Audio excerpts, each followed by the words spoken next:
We love when you come on and you tell us these really cool stories about people in a town when they restore old buildings, for example. But usually when the towns we're talking about are real tiny little communities that do something that is a major town project. But some of the bigger cities in the state of Iowa have restored some buildings that are pretty special too, haven't they?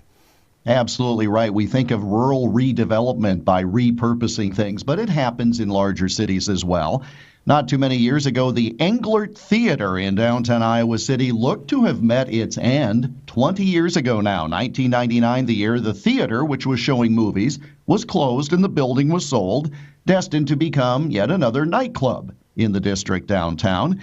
But a group of concerned citizens persuaded the city to buy the theater and hold it in trust until they could raise enough money to restore it to past glory. Now, that took 5 years, but the Save the Englert campaign was a success.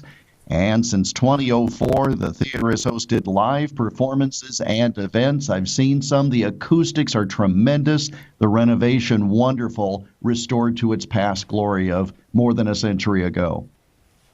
Absolutely. But this wasn't the first time the Englert came back. And you've talked about this before, Professor, and you do have a big passion for this theater.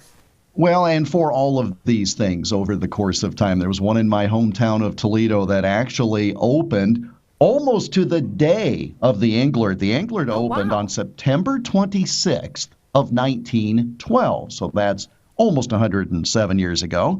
William and Etta Englert built the theater. The idea was to rival the finest stage and movie houses in the Midwest, where you could have live performances and also the silent films of the era. Now, William died in the year 1920. Etta then enlisted two people to help her run the operation. But it was on this date, February 13th of 1926, that a massive fire nearly destroyed the Englert. Etta Englert and co-manager Dora Chapman watched from the street in horror as fire tore through the roof. Now, that fire caused $125,000 in damage, more than twice the $60,000 it had cost to build the whole thing only 14 years before. But Etta and her new husband, along with those two managers I mentioned, brought the theater back. And then, in doing so, they incorporated the styles and tastes of the 1920s. And they turned that rebuilt Englert into a large and ornate movie palace. Current Iowa City residents are justifiably proud of how a group of them banded together to save the Englert. But had it not been for the dedication of one of the original owners, the Englert would have passed from the scene long before, after the massive fire that burned there on this date back in 1926. Yeah, so this is almost like a third life for the Englert, isn't it? No, absolutely right. And I recall when I was in Iowa City in the 80s, there was another old movie theater, and they turned it into a fast food joint. And I like my fast food as much as anyone, but you really hate to see all of them go away, and to have this as a tremendous resource.